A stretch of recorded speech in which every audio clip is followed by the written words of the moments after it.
Et voilà, c'est la fin de cette édition du Rent. Nous sommes le 9 novembre 2022. Il est 18h11 exactement. Et on va fêter ça dignement. Vous avez déjà commencé à fêter ça. Hein. Je vous rassure, c'est du jus de raisin. Hein, c'est du jus de raisin. Il m'a pas semblé, moi. Ouais, j'ai du jus de raisin. Voilà, j'ai du jus de raisin. Voilà, voilà. Je voudrais passer un petit mot. Les parents du petit Rémi, vous savez, le petit Rémi qui mesure 1m20 et qui pèse 21 kilos. Vous savez, le tout petit, le pauvre, hein, il fait de la peine. Il est attendu par ses parents chez Paul, là devant, etc. Le petit Rémi, Rémi de Sagazan. Le Moniès de Sagazan, s'il vous plaît. Voilà. Et ça, c'est pour toute l'équipe, bien évidemment. Voilà. Je t'avais prévenu, hein, Rémi, n'est-ce pas? Bien sûr. Et le petit Samuel aussi, bien sûr. Voilà. On est très en forme. Oui. Parce qu'on vient de passer 2 journées exceptionnelles. Comment ça va, Bérénice? Vous êtes superbe. Voilà, oh, bah merci, Sylvain. Total respect pour Bérénice. Voilà, magnifique. Voilà, voilà, l'intelligence, l'élégance. Voilà. Merci beaucoup. Bah, écoutez, ravie, encore hyper heureuse, hyper contente d'avoir participé à ce salon, d'avoir été sur cette belle chaîne Rent Channel, d'avoir été aussi partenaire en tant que média avec Radio Imo. On a rencontré des personnes incroyables. Ça a été 2 jours intenses, une ambiance incroyable. Donc bravo Stéphane Scarella, directeur du Rent. Une organisation impeccable, vraiment exceptionnelle. Tout le monde est ravi, tout le monde est content. Boulot, business. Faut nous trouver une musique un peu sympa pour célébrer la statue du commandeur. Voilà, il faut célébrer la personne de Stéphane Scarella. Il change la vie des gens. C'est le prophète des temps modernes. Voilà, c'est lui. Voilà, c'est notre ami Stéphane. Saint Stéphane, comment tu vas? Hein? Il n'y a pas de Saint-Stéphane. Voilà. C'est Saint-Étienne. C'est vrai, il y a Saint-Étienne. Avant moi, en tout cas. Ah oui, bah... Bon, Stéphane. Oui. On a 2 startups, là. On a 2 entrepreneurs. Parce que c'est très bien, parce qu'on est là. Fabricant d'avenir. On a Pierre-Louis de Petiteville qui est avec nous. Pour Brigitte. Avec un T. Voilà, Brigitte. Avec un B, hein, je précise. Voilà. Non, mais c'était... Voilà, Pierre-Louis. Et Federico Marquez, qui est avec nous, le patron de MySésame. Voilà, MySésame, c'est un déploiement incroyable. Tu vas nous en parler tout à l'heure, mais dans un premier temps, ça serait bien que tu nous fasses un peu le débrief de ces 2 journées. Alors, je te sens un peu au bout du truc, parce qu'effectivement, tu n'as pas beaucoup dormi, c'est moins que je puisse dire. Depuis 10 jours. Et voilà. Et combien... Alors, les chiffres, Stéphane, fais-nous rêver. On a 12 400 pros participants inscrits sur les 2 jours. Waouh. Donc les objectifs sont atteints. Oui, ils sont dépassés. Donc ça veut dire que on va y aller. Ça veut dire que Sylvain a perdu son pari. Donc ça, c'est la mauvaise nouvelle. D'accord, on va chez Drouan. La bonne nouvelle, c'est qu'effectivement, c'est un record pour Rent, puisqu'on avait fait l'an dernier 10 400 participants. Donc voilà, on est très contents. Il y avait 410 exposants, il y avait 116 startups. Voilà, c'était bien. Et c'est l'occasion pour moi d'abord de remercier tous les partenaires, si tu permets, bien Sylvain, dont vous faites partie. Vous remercier pour cette Rent Channel. Je sais que vous avez beaucoup bossé, les équipes ont très bien travaillé. Donc il faut les remercier, les féliciter. Et puis, au-delà des partenaires, je voudrais aussi remercier l'équipe de Rent, la mienne, cette petite équipe qui... c'est dépasser toutes les fonctions pour faire en sorte qu'à chaque fois, on va chercher le truc en plus, à chaque fois, on arrive à aller faire de la performance, alors qu'on se dit toujours, tiens, comment on va faire mieux la prochaine fois? Voilà, à chaque fois, on arrive. Et ça, c'est parce qu'ils sont très, très impliqués, très motivés. Et donc, je leur fais un gros big up à cette équipe sans qui il n'y aurait pas de Rennes du tout, quoi. Alors, justement...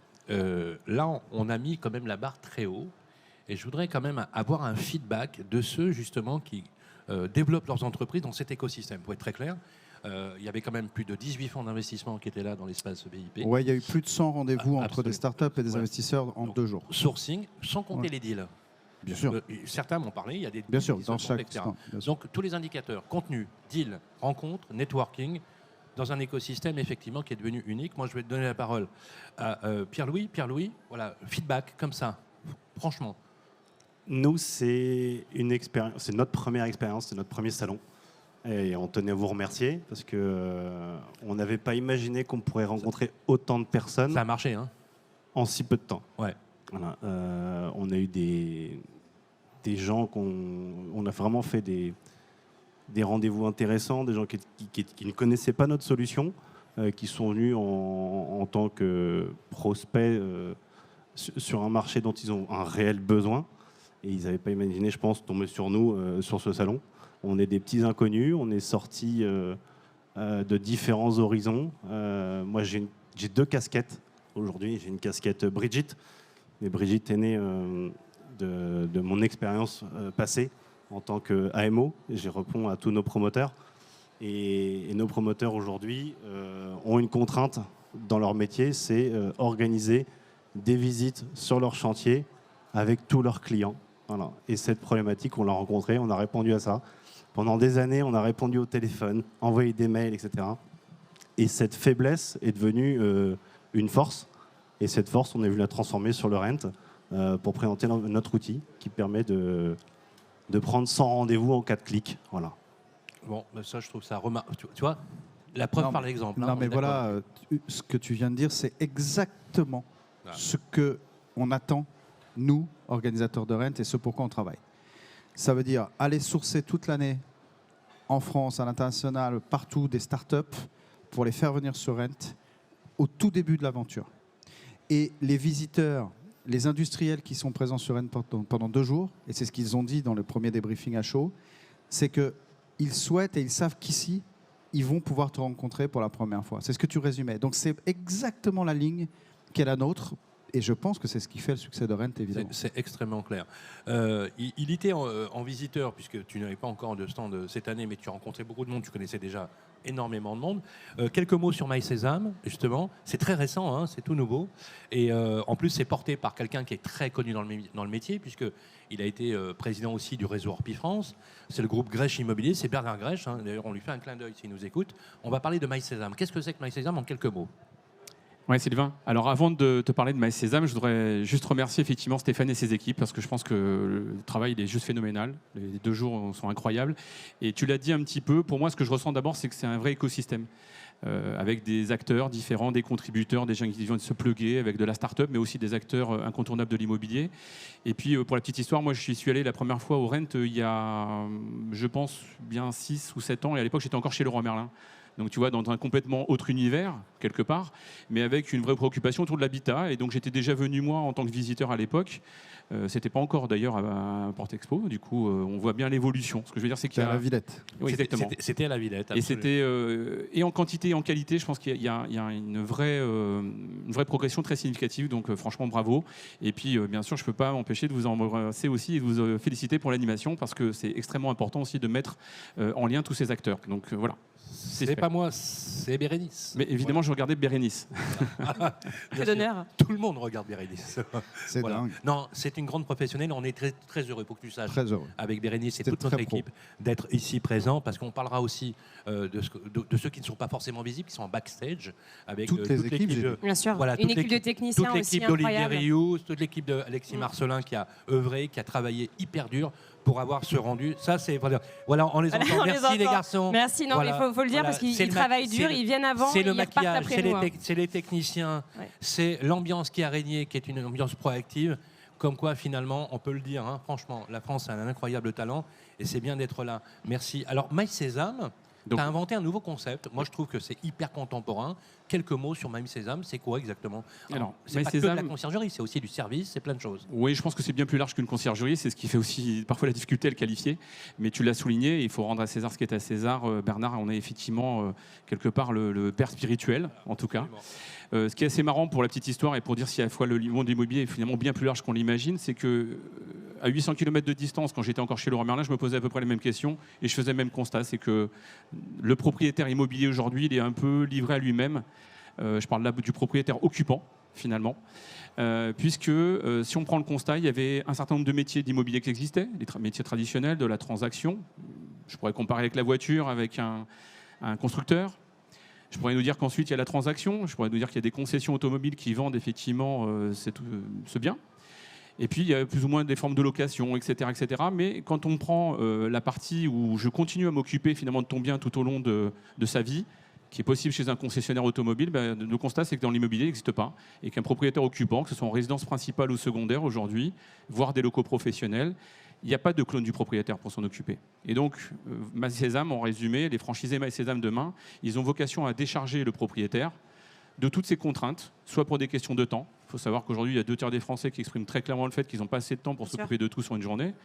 Et 2 tiers des Français, et ça je l'ai bien vécu du temps de Leroy Merlin, qui expriment également que finalement, ils ont besoin d'accompagnement sur tout ce qui sont les problématiques de l'habitat. Alors jusqu'à l'AMO, jusqu'à des choses bien complexes sur le bâtiment, mais également sur les petits bobos finalement du quotidien. Et bien MySésame, c'est ça. C'est le clone du propriétaire qui viendra le décharger de toutes ses préoccupations. Alors il ne va pas faire, mais un peu comme un médecin généraliste, il va orienter, distribuer, anticiper, diagnostiquer. Et donc j'espère faire avec une vocation, c'est un peu le médecin généraliste qui veille à la bonne santé de la maison. Bon, il va l'encourager effectivement à prendre les bonnes démarches. Dis-moi, Pierre-Louis, c'est intéressant parce que vous êtes dans le même mood. Hein, presque. Par rapport aux services. Parce que toi, tu as été AMO. Hein, AMO, hein, bon, je rappelle, c'est assistant à la maîtrise d'ouvrage.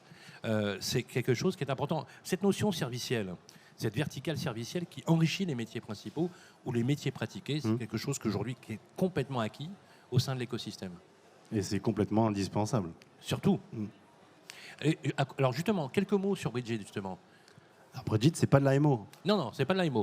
Justement, quelques mots sur la présentation de cette entreprise. Brigit permet en fait de faciliter l'expérience client.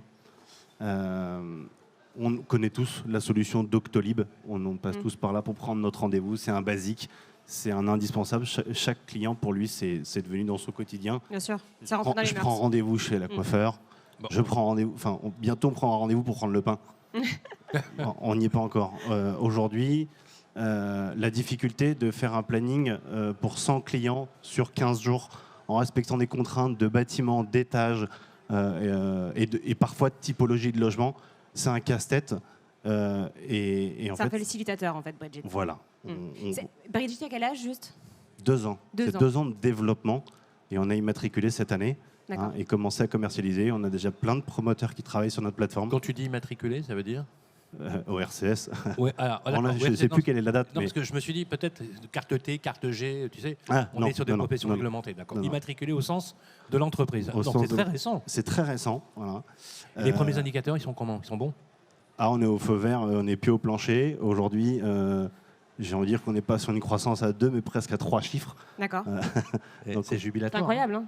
On en parlait ce matin, des startups qui viennent ici au tout début et qui deviennent pour certaines même des licornes. Ah non, mais on vous le souhaite en tout cas. On espère. On en a vu. Hein. On en a vu qu'on démarre ici, qui sont devenus des licornes. Mais c'est le jeu. Et puis d'autres qu'on n'a plus jamais revus. Voilà, c'est cet écosystème-là. Il est fait comme ça. Donc, en tout cas, on vous souhaite, et évidemment.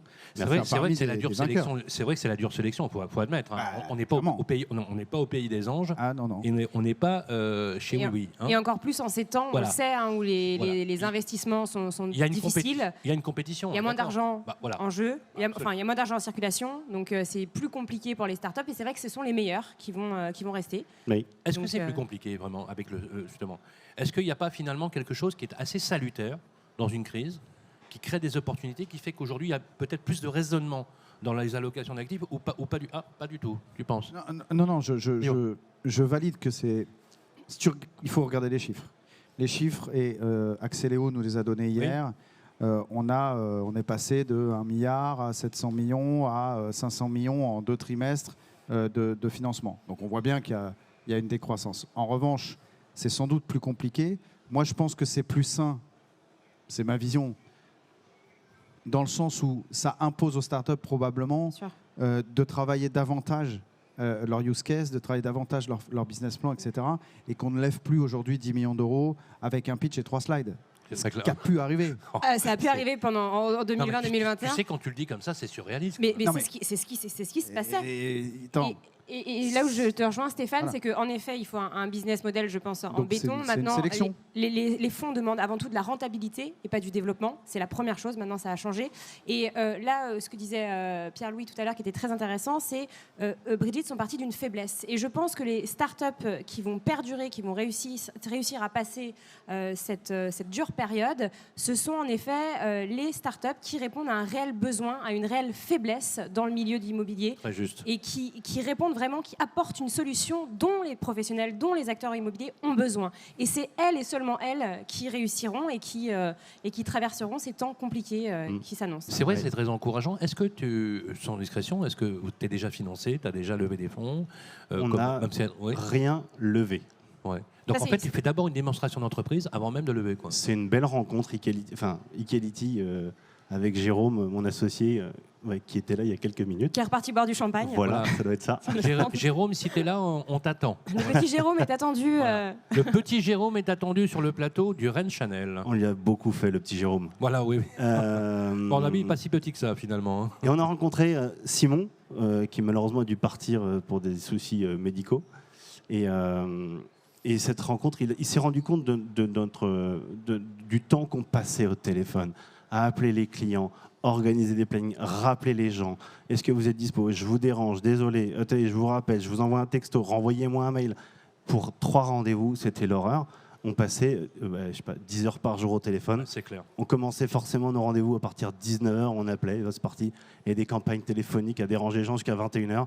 Et on s'est dit, c'est plus possible, on a une vie de famille, maintenant il faut qu'on y aille, il faut qu'on trouve une solution. Et puis on a mis du code, des problèmes. On en est à la V3 de notre solution. Ok, c'est pas ta formation, hein, le code. Ah non, oh là, je suis loin de là, moi. Okay.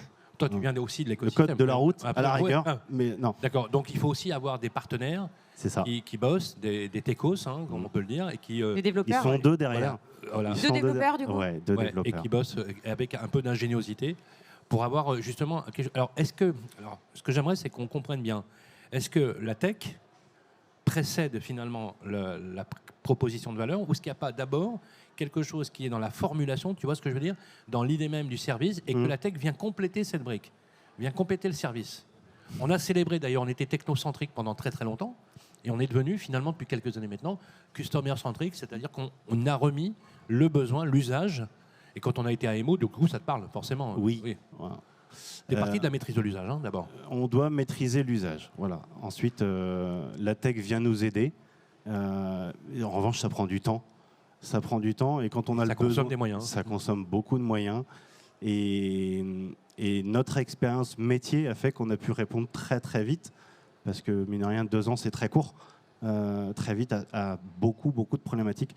On voit aujourd'hui plein d'acteurs qui ont rajouté des modules dans toutes leurs actions de CRM et des choses comme ça. Nous, on se veut pure player de la prise de rendez-vous en ligne. Voilà. On ne cherche pas à faire d'autres choses. Donc en fait, c'est quoi? Tu étais devenu le Doctolib de l'industrie immobilière? Alors, je prétends pas être devenu le Doctolib. On ne veut pas prétendre à ça. On reste humble. On vous le souhaite en tout cas. On nous le souhaite, beaucoup nous le souhaitent. On reste humble face à tout ce qui reste à faire. Il en reste beaucoup. On a plein d'idées en tête. On a plein de développements en tête. Maintenant, mais les choses. Tu es d'abord sur un déploiement français. Est-ce que, bien sûr, vous avez le projet? On a des petites touches. On a déjà des petites touches à l'étranger. Ouais. On les garde comme touches. En Europe, j'imagine. Ça va, Mexique. Ah oui, d'accord. Oui. Par des relations, par accident, un mariage, une sortie, etc. Tiens, je connais un copain, il est promoteur. Si tu as une touche aux Seychelles, moi je viens avec toi pour faire un papier.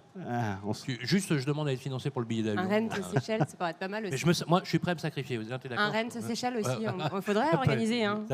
Un Rennes aux Seychelles. Justement, challenge. S'il y a un Rennes au Portugal, tu as l'homme de la situation. Voilà. On m'a dit ça. Voilà, parce qu'il a le pied entre Lisbonne et Paris.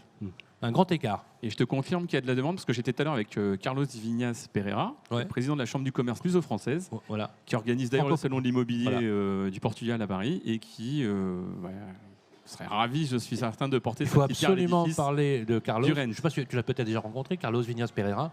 Parce qu'il connaît tout le monde. On va en parler, c'est prévu. De toute façon, il connaît tout le monde, Stéphane. Pourquoi je lui pose la question? C'est vrai? Non. Bon. Comment va Emmanuel aujourd'hui? Non, mais il y aura un Rennes au Portugal en 2023. Moi, je trouve ça génial parce que 80 000 Français au Portugal.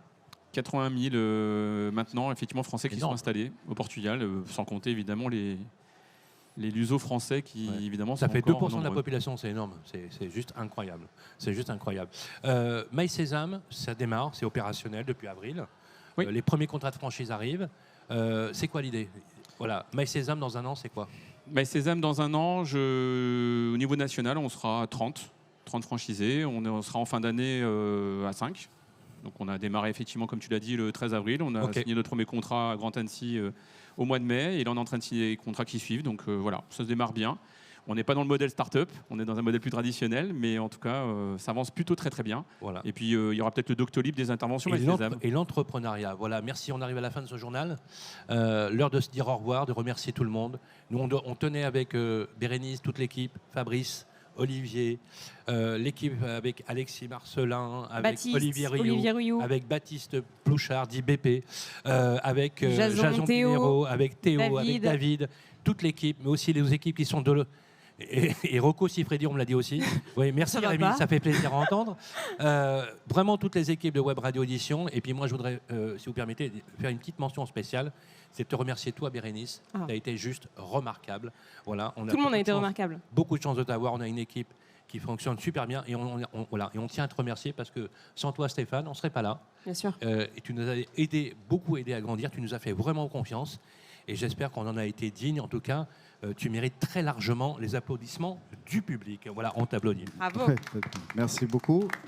Mais encore une fois, Rent, c'est une œuvre collective dans le sens où c'est un label qui est fait par les professionnels de la PropTech et de l'industrie immobilière pour eux-mêmes. C'est-à-dire que quand tu regardes bien les choses, ils sont contributeurs à plein d'endroits pendant le Rent.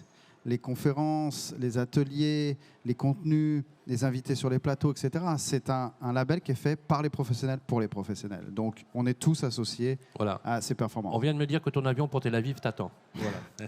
Moi, c'est à Agadir demain. Moi, c'est à Gadir demain. Voilà, tu l'as largement mérité. Voilà, je vous embrasse toutes et tous. Merci Vive à vous aussi, l'édition Sylvain. du Rent 2022 et on se merci à retrouve. Et vous. rendez-vous en Merci. 2023. Voilà, et rendez-vous en 2023 Ouais. avec beaucoup d'innovations. 8 et 9 novembre, les mêmes dates, Et les là, mêmes vous avez heures, commencé le la même prépa, endroit. hein, je crois. Ça Ouais. commence, là. On va commencer. Bientôt, ouais. On peut le va solliciter. Bon, laissez-le partir à Gadir quelques jours, soyez sympa. Allez. Et dès qu'il revient, voilà, on appelle Allo Scarella, voilà, avec le Doctolib à la française. Voilà, merci Doctolib beaucoup. pour Stéphane Scarella. Merci à toutes et à Merci à tous. tous. On vous embrasse tous. Merci. Prenez soin de vous et on se retrouve l'année prochaine ici, le 8 et le 9 novembre 2023.